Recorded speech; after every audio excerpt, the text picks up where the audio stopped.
This week, we're going to be looking at some of the rabbinic responsa connecting to the issue of what we've entitled She'elot on Shevet Dan, questions and answers on the tribe of Dan, Halakhic perspectives on Ethiopian Jewry. It follows an event that was hosting the community by one of our members for the struggle to save Ethiopian Jewry, an organization that is literally keeping alive the 13,000 plus Jews who remain in Ethiopia, mostly in Gondar, as well as a group in Addis Ababa. Some of you know I was on a trip to Ethiopia with the SSEJ in March, and have been blown away by what's going on there. First, the work that the SSEJ does there to keep the community alive, to nourish them with food, provide medical care, provide religious services, and the like. And you can learn more about it on their website, or you could ask me, as well as the Halakhic issues have also been very intriguing. At some level, as we'll see, we can really put it into three basic camps. Anytime you ask a question in Jewish law, is it allowed? It's either yes, no, and maybe. So we'll probably see that here as well.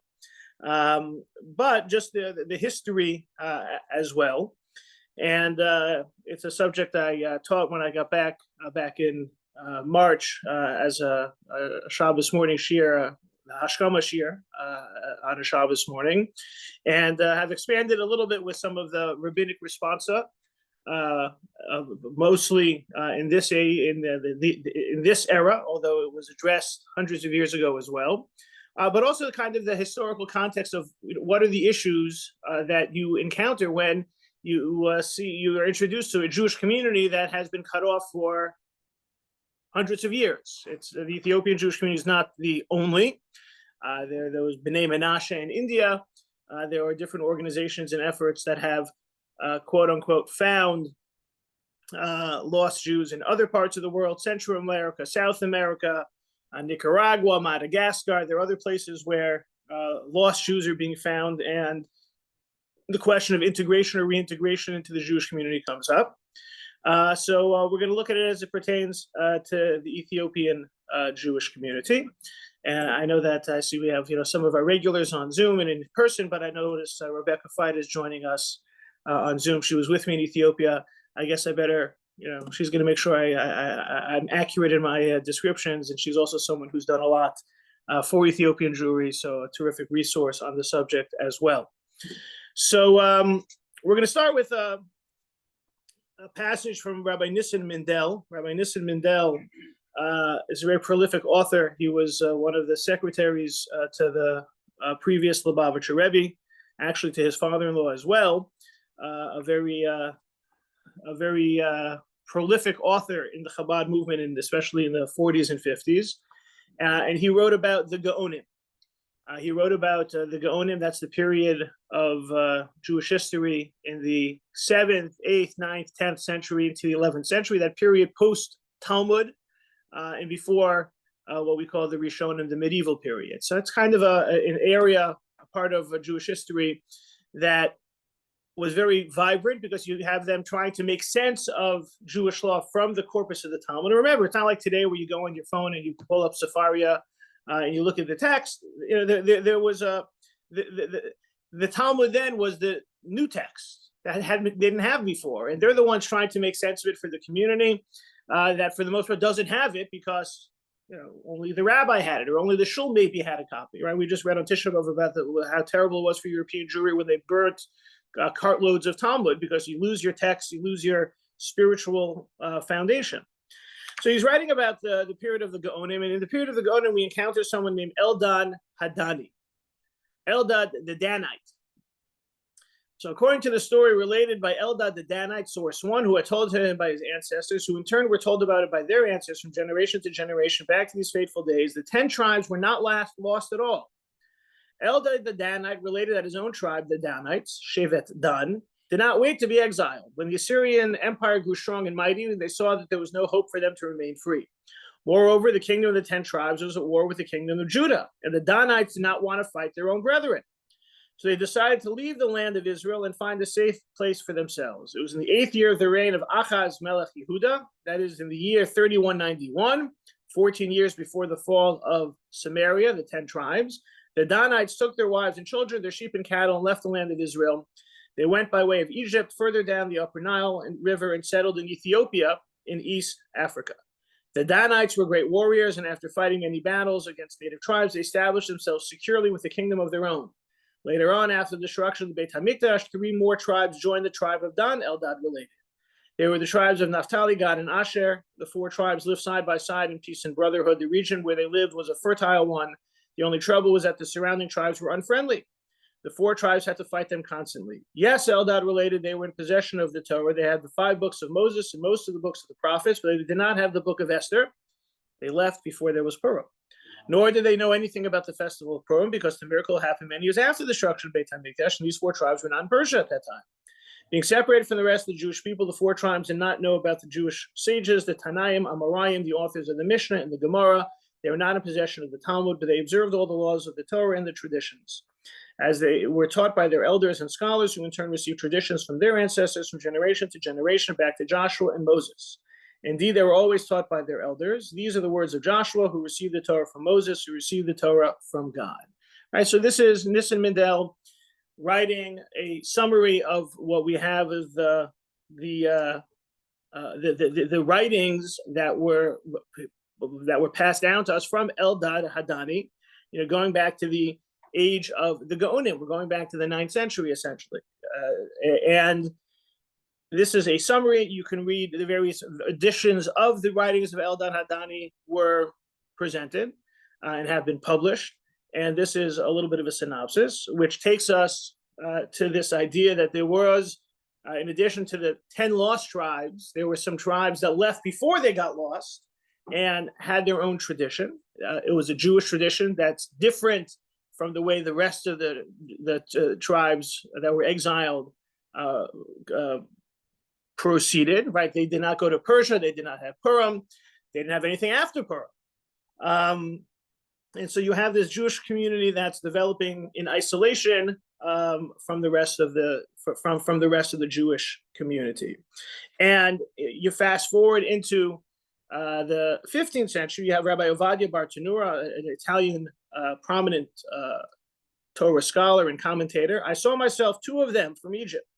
They were dark-skinned, and one cannot tell whether they keep the teachings of the Karaites or the rabbis, for some of their practice resemble the Karaite teaching, but in other things they appear to follow the instruction of the rabbis, and they say they're related to the tribe of Dan. So fast forward 500 years later, there's still this idea of there being Danites, Shevet Dan, being these dark-skinned black Jews in Africa that sound sometimes Jewish, sound sometimes sectarian, right? The Karaites are the sect that only have the written tradition, and we have that as part of the Eldad Hadani testimony that that was their Judaism, the Judaism of the Torah and the prophets, and not the rabbis. And so, we have this narrative that seems to stack up and be fairly consistent, in the development of a parallel Jewish community. That's their story, and that's anecdotal. Maybe we'll just look at 2 other sources and then, open it up for a couple or 3 other sources, before opening it up for other questions. How are they perceived as Jews? Do we have any type of Halakhic sources or other comments to understand how, not to say that what we've seen is necessarily eyewitness testimony, but we do see that this is anecdotal and being presented as the history or some type of biography of the Danites, or that section of the community that is where the Ethiopian Jews are now. We have the recollections of Eldad Hadani. We have the observations of Rabbi Ovadia Bar Tanura, noting that there are these Jews that are out there. Eldad Hadani tells their story. Ovadia Bar Tanura says this is who they are, but do the 2 streams cross into type of a Halakhic conversation or a Jewish conversation? And the answer is yes. So the Mordechai and Chulin, and this is relating to the laws of Shechita. And he's going to quote, Rabbeinu Baruch wrote, I saw written in the laws of ritual slaughter brought by Rabbi Eldad ben Machli, who came from the 10 tribes, that Yehoshua said from the mouth of Moses, from the Gevurah, from God, right? That's their tradition. Hashem, Moshe, Yehoshua, to them. Slaughter is forbidden at the hands of a woman, a eunuch, the elder who has surpassed 80 years, and a youth until he reaches 18 years up. Up to here are his words.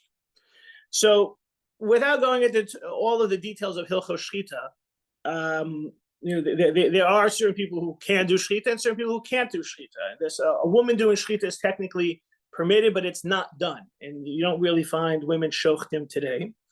But for our purposes, it's interesting that the Mordechai is quoting Rabbeinu Baruch, who's quoting Rabbi Eldad of the 10 lost tribes, who is saying that there is a halacha that you can't have a woman do shchita. You can't have someone who's too old or someone who's too young. Now, this is a tradition. This is not something that is necessarily factually based. The Mishnah doesn't say it.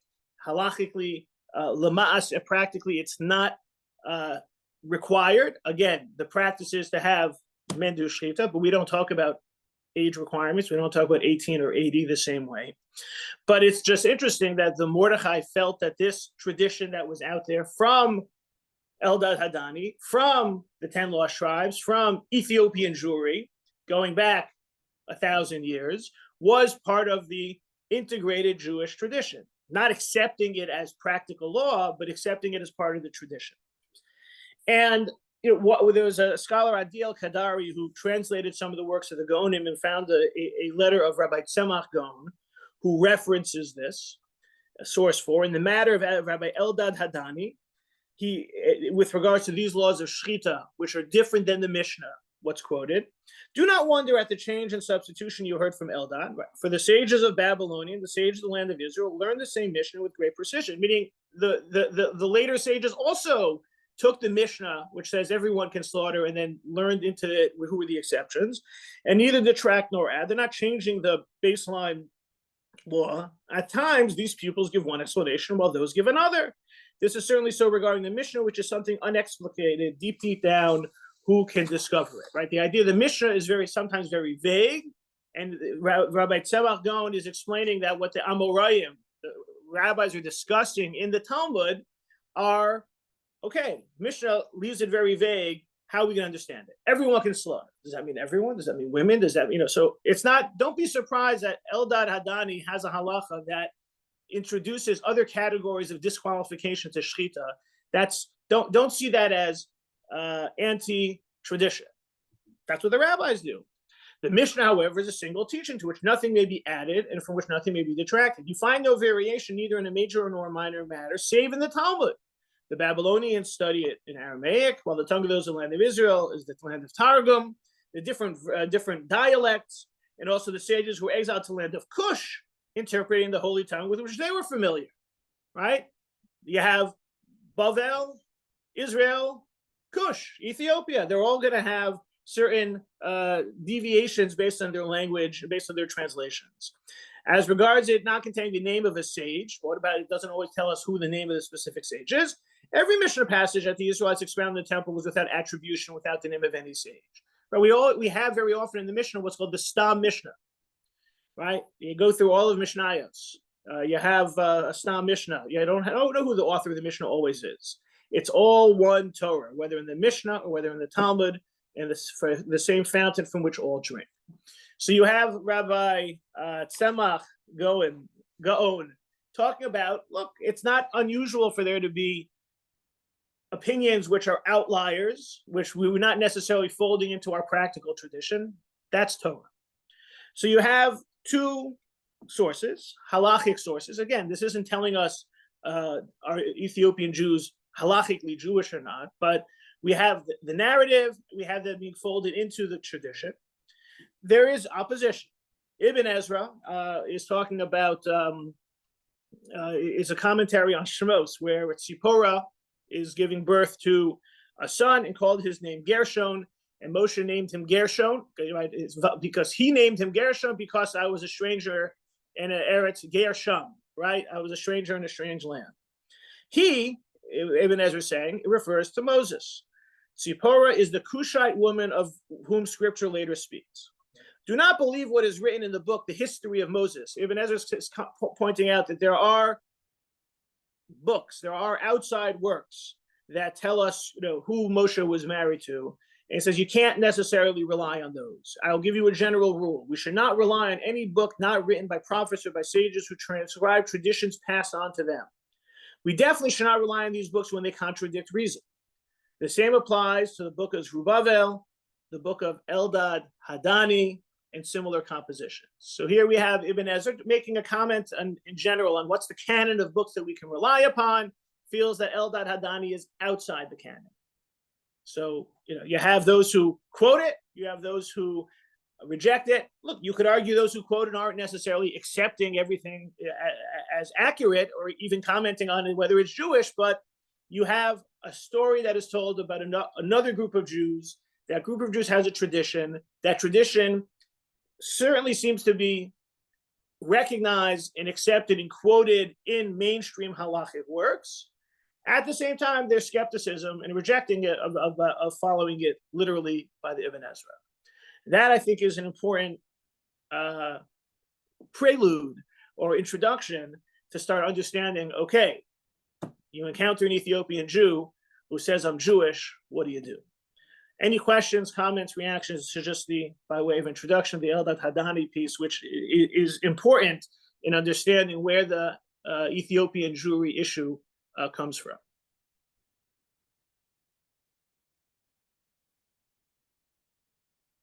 As my 9th grade Talmud teacher taught at MTA, clear as mud? Okay. All right. So what happens if someone comes forward, says, I'm Jewish, doesn't seem to be living Jewishly, and let's just say, maybe even has been living their life as a non-Jew, as a Christian, or their parents were not Jewish, and you encounter that type of a scenario. And this is relevant in the Ethiopian Jewish community because the modern day Ethiopian Jewish community seemed to reconnect more with a mainstream Jewish community in the late 19th century. As you'll see, when we talk in some of our response, and as we've seen, they were certainly in contact with the Jewish community 10th, 11th century, and we're going to see from the Radvaz, who's in Egypt, who's in Egypt in the 16th century, he's going to be commenting, but really that the encounter which was more pronounced and allowed us to get more details was the late 19th century, and by that time, right, the Ethiopian Jewish community was not, like Eldad Hadani said, independent. They had assimilated, and they had also been subject to the persecutions of the Ethiopian rulers and kings and been forced to convert. And that was a major challenge, because if we're talking about a Jewish community that is based on an oral tradition, think about one of the keys to our survival also connects to the kina that we discussed on Tisha B'Av, but what happens when the Talmud is burnt, when there's no Torah, when there's no text, when there's no sources, what happens to Judaism? It's much harder to maintain Judaism just based on tradition. Think of the conversos in Spain, and you have these days in South America, people are lighting candles, in the basement on Fridays, not knowing what they're doing because they don't have a textual or a lived communal tradition. It's more of a personal past tradition in the family. So have that. You have something like that in Ethiopia, where you don't even have the rabbinic tradition in the first place. You just have that God, Moses, Joshua, we're following what we can in hostile territory where we're being forced to live outwardly as Christians. So it's becoming more and more complicated. So, but just like last week, we were looking at the science fiction of reproductive technology, what the rabbis were able to imagine in terms of both sperm donation, IVF in their times. What could they imagine of? I walks in from Ethiopia and says, I'm Jewish, and even though living as a Christian, parents Christian, etc. What do you do? So you have two voices in the Talmud. One, very famously in Sanhedrin 44a, which the Hebrew is Yisrael, Afal Pi Shechata Yisrael. right? Jewish people sin, they're Jews. And we see that this is the expression. People say if the myrtle is found among the thorns, the name is myrtle, and people call it a myrtle, right? If it looks like a duck and quacks like a duck, it's a duck. It's a Jew is a Jew is a Jew. Now, this is something that, the Rambam even quotes, the idea that if someone says they're Jewish, you believe them, unless you have reasons not to believe them. But in general, if a person is Jewish and says they're Jewish. Now, if a person is Jewish and, walks in eating a ham sandwich and, holding a big cross, you may have to, Rambam would say you have to investigate. But you have the idea that if someone is Jewish, and let's say, has a list of their lineage dating back 5 generations of Jews, and can prove it, doesn't matter if they're living as a Christian, they're Jewish. At the same time, there is an approach in the Talmud, Yevamot 17a, that is quoting an opinion of Rav Yehuda, who it's disputed what Rav Yehuda actually means in the Talmud. It's one of those examples in the Talmud where the text says Ika da Amri. There are those who say that this is what Rav Yehuda meant. So these are 2 opinions in terms of what Rav Yehuda said. Again, how does that happen? Because the Talmud is an oral tradition. They were quoting. One says, I heard Rav Yehuda say this. The other says, I heard it like this. So what was the one opinion of Rav Yehuda? When I said this halacha before Shmuel, he said to me, they did not move from there, the place that they were deliberating on this matter, until they rendered all of them, including those who intermingled with the 10 tribes into different locations, full-fledged Gentiles. Right? The topic under discussion is, what about the 10 lost tribes? Are they still Jewish or not Jewish? And someone says, I come from the 10 lost tribes. Can you believe them as being Jewish or not? One view of Rabbi Yehuda is they're not Jewish, 10 lost tribes. Now, the idea of the 10 lost tribes, being viewed as not Jewish, Dan, even if they went and did their own thing, is technically one of the 10 lost tribes. So if this is the view of Rabbi Yehuda that we would follow, they're the 10 lost tribes, then we would have to say that they're Gentiles, because he made the declaration kind of a blanket. We just don't know anymore that they're Gentiles. Now, when it comes to the lineage of the 10 lost tribes, there seems to be kind of a mitigating factor to this, that we don't know who's from the 10 lost tribes anymore. Right? That's why they're lost, because they're 10 lost tribes, and the expression is Keven shenitmeu nitmeu. They've been mixed up together. You don't know which is Dan and which is Ephraim and which is Reuven and which is Shimon. We don't know that anymore. And this also applies to the non-Jews. This is a very important discussion with regards to Ruth converting. Right? Ruth was a Moabite. So one of the ways to explain how Ruth was a Moabite, and the Torah says explicitly you can't have a Moabite enter the congregation of God. So one explanation is, Moabite, but not Moabite Tess, right? It's men and not women. Okay, that could have been the discussion. Another, is, so this doesn't work for Ruth, because that was before the tribes were spread out, were mixed up.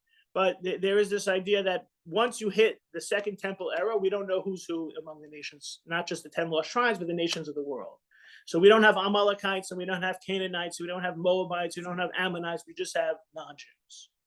So, the idea, this is talking about the 10 lost tribes, but maybe, someone who says they're Jewish, even if they're mixed up, it's not the same thing anymore. In any event, one approach, Jew is a Jew is a Jew. Another approach, anyone who's mixed up is a Gentile. When we talk about how this is applied according to the halacha, Shulchan Aruch never really makes a discussion if someone comes in and says they're Jewish and they're mixed up what to do, but we can look at this from the idea of what happens if someone who is Jewish and stops living Jewishly, even accepting another religion, and goes on to, want to be Jewish again.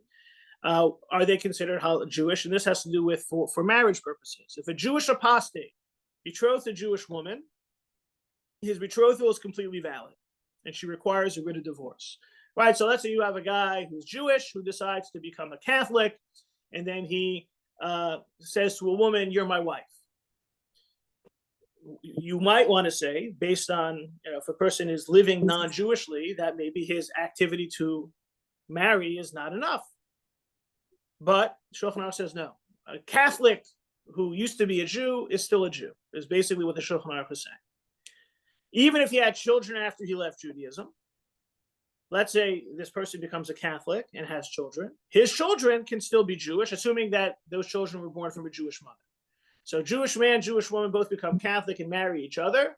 Those offspring who only know Catholicism are still considered Jewish. And of course, this is only true if you have children with a Jewess, even if she's an apostate. If the children are from a non-Jew, then they're not Jew, even if the father is Jewish, right? It doesn't help that we follow matrilineal descent. But two individuals who give up their Judaism and accept another faith, those children who end up being in a situation can create a Jewish marriage that would require a Jewish divorce. And in a sense, this is the Shulchan Aruch accepting Sanhedrin 44a.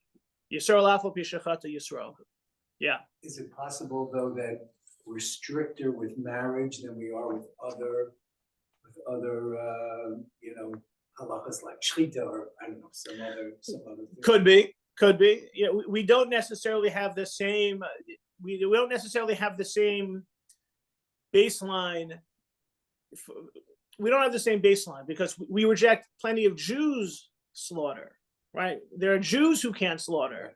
Here, as a baseline, you have two self-proclaimed Catholics having children. Even though they've given up their Judaism, if they were halachically born Jewish, their children maintain that element of Judaism because a Jew sins, they're still a Jew. Any other questions? Yes. Okay. Now, not everyone was so thrilled with this idea. How do you have, Jews who accept Catholicism? Maybe you should be able to give up your Judaism.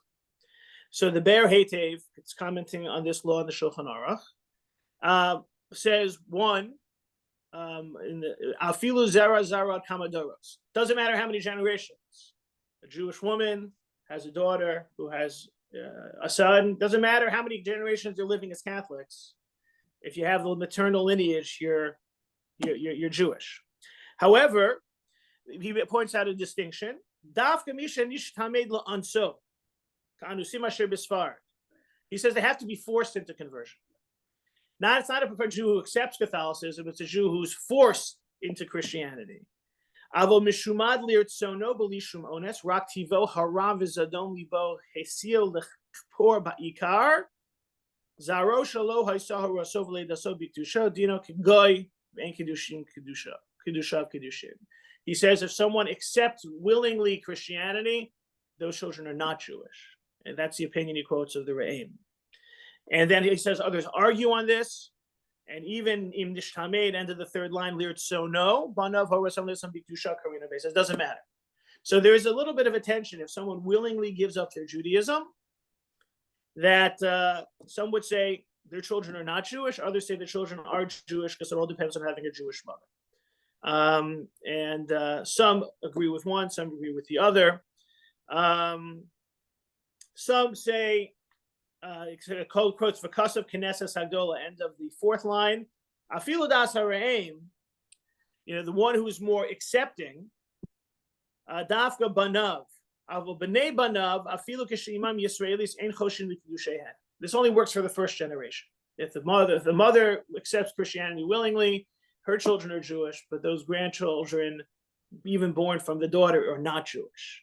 So there's a little bit of tension as to willing versus forced conversion on the subject.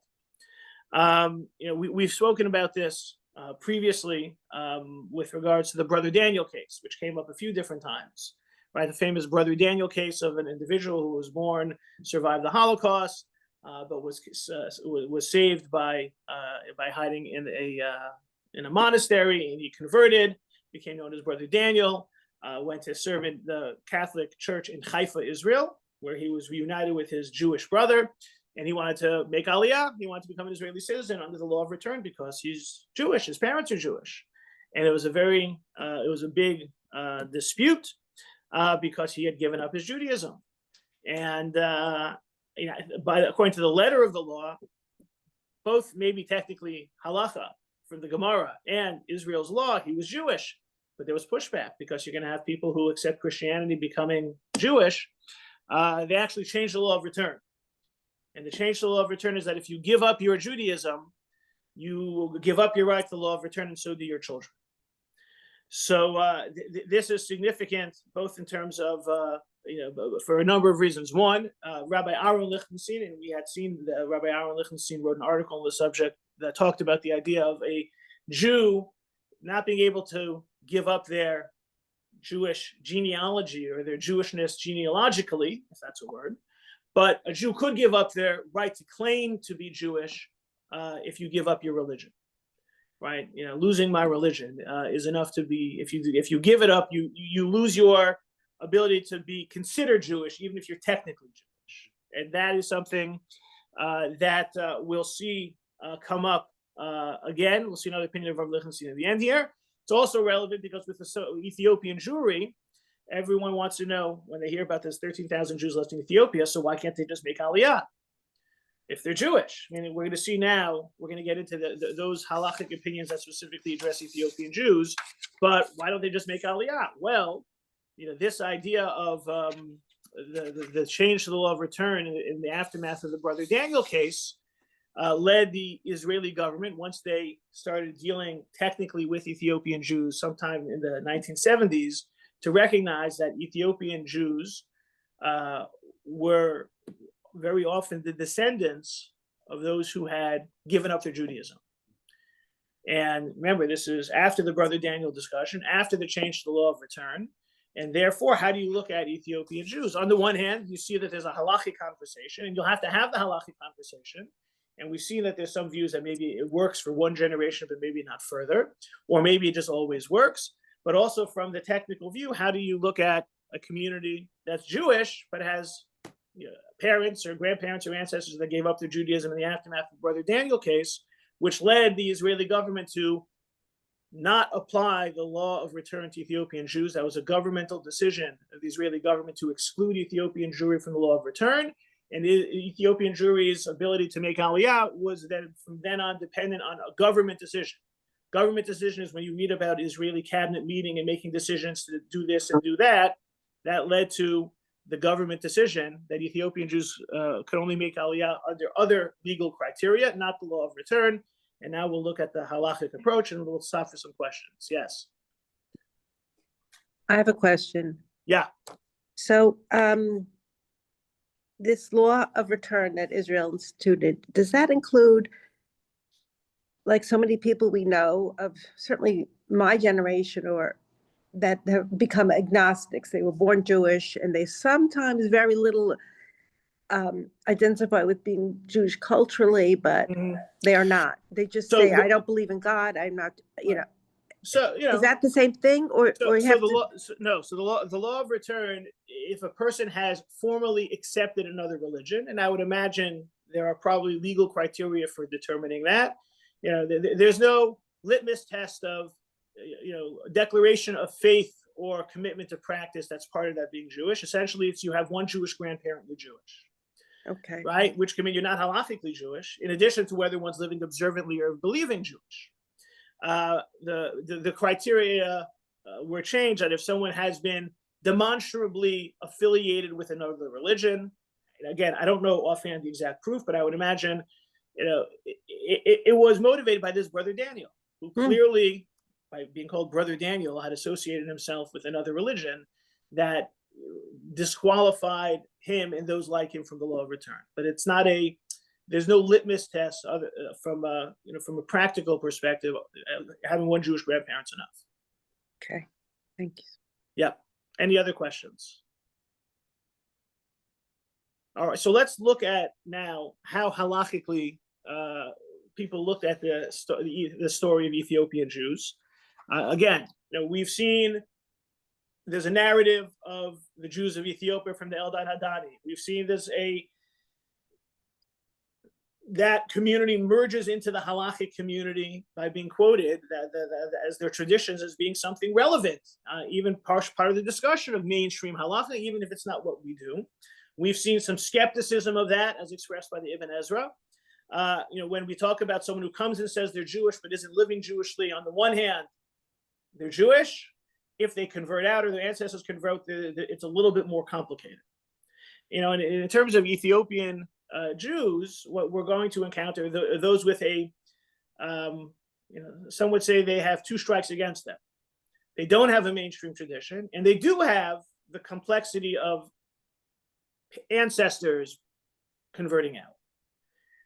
So you have some would say two strikes again. Some would call that alamilus, right? That this makes it for a very a complex halachic shiloh, which is reflected in how the response approach it.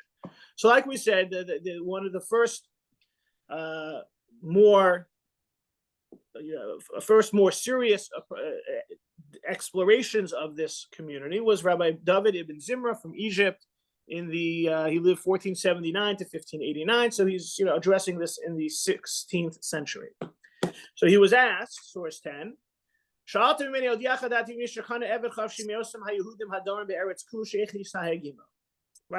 you said you bought a Jewish slave from those people who live in Kush, Ethiopia. What's your Jewish responsibility towards it? Right? You have a slave. He's Jewish. Does he go free in 6 years? We have a lot of laws of the Eved Ivri. So Hilkach, he says, if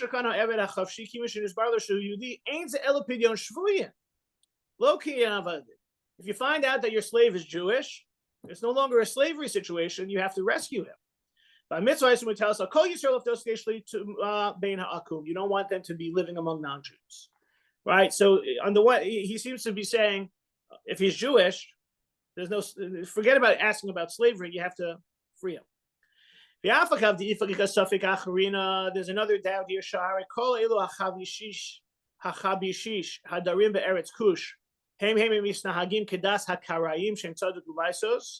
Wait, what about the fact they're not living Jewishly? Right? They seem to be living a more sectarian life. He quotes the Karaites, who are living a life of Judaism that's just based on the written law, without an oral tradition like Tzadok and Baisos, right? The Sadducees. Right? The Talmud says about sectarian Jews, you don't have to help them. Right? They're sectarian. They're on the outside. No,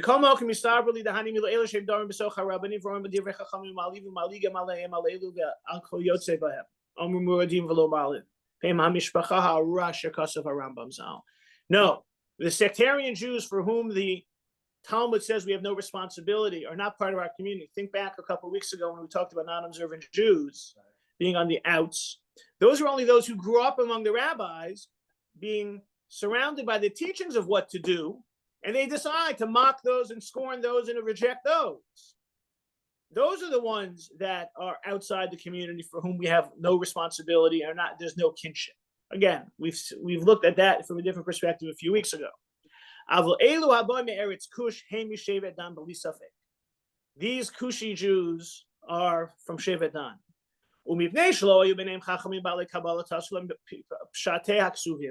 They didn't have a received tradition, and so they just took the simple meaning of the text.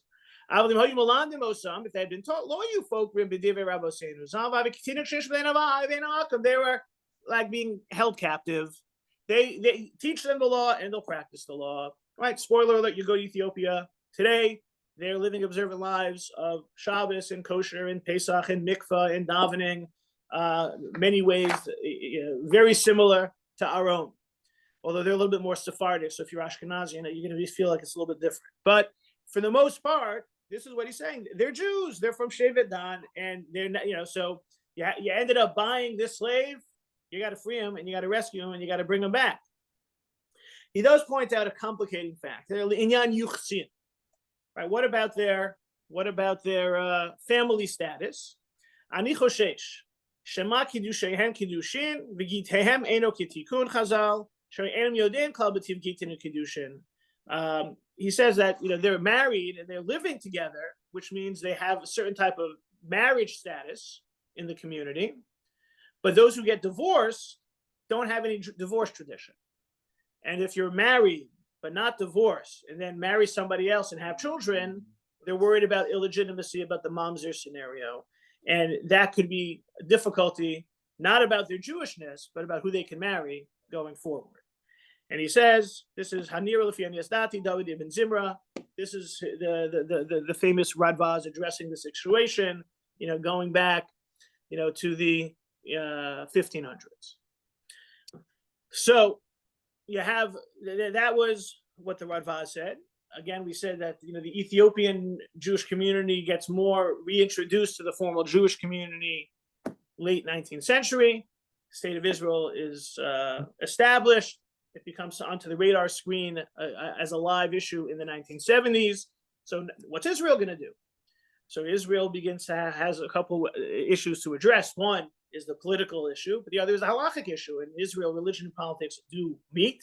So the Rabbi Ovadia Yosef was chief rabbi of Israel in the 1970s and had been approached about this issue. And he said, and you have a translation of his response on source number 11, I have therefore come to the conclusion that the Falash are the descendants of the tribes of Israel who have immigrated southwards to Cush. There can be no doubt that the authorities who declare them from amongst the tribes have done, investigate and examine the evidence thoroughly and reach this conclusion on the basis of the most reliable testimony and evidence. Right, he's talking about the Radvaz. I too have investigated and examined this matter thoroughly. After the leaders of the community approached me, I've decided that in my humble opinion, the Falasha are Jews who must be saved from assimilation. We should promote their immigration to the land, educate them in the way of our holy Torah, and include them in the building of the holy land, and thus, Vishavu Banim Ligvulam, the children return to their borders. And so that was what paved the way that this becomes it becomes a religious imperative to save Jews, which was what the Jewish state, what Israel was meant to do. Now, as we said before, are they Jewish? Yes, no, maybe. There are those who were not so sure. Tzitz Eliezer Yehuda Waldenberg is addressing this issue. And he goes back to the Radvaz and points out that the Radvaz, he comes to this conclusion in one tshuva, but in other tshuvas, he's a little bit more skeptical. And he says that the Radvaz says in Siman Tet, this is source number 12, Hadavar mefursam sheli olam yesh milchama b'malkei Kush yesh lem shalosh malchios ksasim shel Yishmaelim ksasim Naltrim ksasim Yisraelim Shevet Dan. There was a lot of mixture. It was a very complicated. There was a lot of dust, the fog of war. There were Christians and Muslims. The wars never stopped. Look, even today there's civil war in that part of the world. Right? He says that you have people going and coming and coming and going. There's a mixture. There's clearly a mixture of other nations. How can the Radvaz be so sure? How can Rabbi Ovadia Yosef be so sure? So you have those who are a little bit more doubtful. And in fact, if you look at into the research of the issue today, there are those who have done a little bit of a genetic analysis and recognize that there's a lot of the DNA analysis is not determinative in Jewish law, but it is something that is interesting if you want to study it, and does notice that there's this admixture of DNA and genetics that come from outside what we would expect from the Jewish community. Rabbi Moshe Feinstein was sensitive to both their Jewishness and the complexity of the situation, and felt that for source 13, for the practical application of the law, it is difficult to rely on this, for it is not clear if the Radvaz knew well the reality regarding them, nor is it clear whether up until our time their status has remained the same and not changed. He says the Radvaz wasn't sure, and we're now 400 years later. So regarding their Judaism, we must consider it as safek, and we must require of them true conversion before we permit them to marry within the Jewish community. He required a level of, conversion before they could formally be accepted, to be counted in a minyan, to be Jewish and the like, right? So he's a little more strict than Rabbi Yosef in terms of communally welcoming them. Nevertheless, even before their conversion, is an active precept to save them from being drawn to non-Jewish creed and from danger, right? You still have to engage them and save them, because it's safek nefashos lahakil. You always bear to the side of saving. And even though there's the doubt is in their very status as Jews, even though you're not sure they're Jewish, you still have to engage them. You still have to save them. One should also know that even in practical application, they're not Jews. Nevertheless, since they think they're Jews and they sacrifice their lives for Judaism, which is what they've done, they're being killed for the fact they're Jews, we are obligated to save them. So this is, Rav Moshe Feinstein is not willing to say they're halachically Jewish, but he is saying that they're halachically obligated to bring them in and save them and even make them Jewish. So that is so there are those who say, well, they're not Jewish, but this doesn't absolve us of the responsibility to engage, and that's exactly what's behind the efforts to continue to save Ethiopian Jewry today. And for the most part, practically speaking, what has been done is that those who come to Israel have a form of pro forma conversion, right? Giur l'chumra, to ensure, because since we are a complicated people, and there are, on the one hand, on the other hand, we're not sure, it's good to cross the T's and dot the I's, not a full conversion process, but to do it this way. There are those who are not sure and don't require full conversion. What about the fact that, how do you avoid, remember, the Radvaz was accepting of their Jewishness, but very suspicious of their lineage, and leads to a mamzer situation. So how do you avoid that? So he said, the Radvaz said at the end, their marriages are marriages and their divorces are divorces. Some say, well, if they don't have a tradition, their marriages aren't halakhic marriages either. So if the marriages aren't halakhic marriages, then they don't need halakhic divorces, and then you don't have to worry about the yichus. And so that frees up, it allows it to be more flexible. Look, if they're not Jewish and they're converting, that's one thing.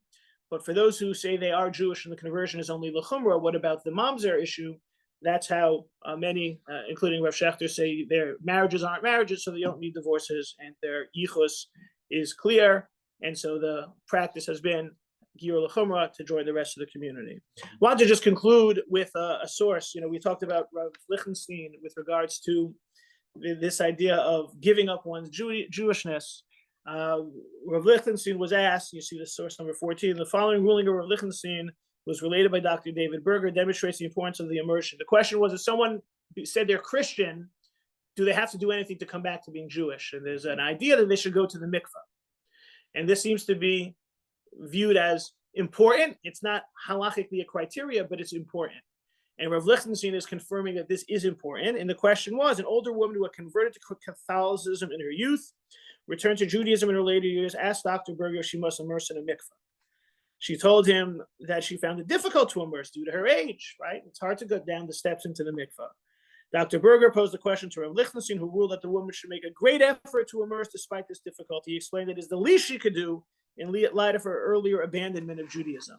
So just the idea that we had talked about, his view in Brother Daniel, that you can give up your claim to be able to call yourself Jewish, requires an extra step to get back into the community. Seems to fit with those who are requiring a certain giur l'chumra. Suffice it to say, those Jews in Ethiopia who are striving to remain Jewish and get to Israel are certainly going through those activities of, the least they can do. They're living as Jews in a terrible place and being persecuted for being Jewish. And, when they go get jobs, they're told, I'm going to pay you less because you have rich relatives in Israel who will pay you. And when they go to rent apartments, they're told you're going to pay more because your rich relatives in Israel will help you. So they're definitely, like Rabbi Feinstein said, paying the price for their Judaism, in addition to living halakhic lives and being part of a Jewish family. And that's why, definitely a mitzvah to engage and save and bring to Israel. And when they get there, dip in the mikvah, confirm it, move it forward, and the like. But we do see this idea of once Judaism is abandoned, that there is that complex return issue. That's something that is raised and has come up, practically, in contemporary times. I think as Rabbi Ovadia Yosef concluded, what we're hoping for in many ways is Vishavu Banim Ligvulam, getting all Jews back home.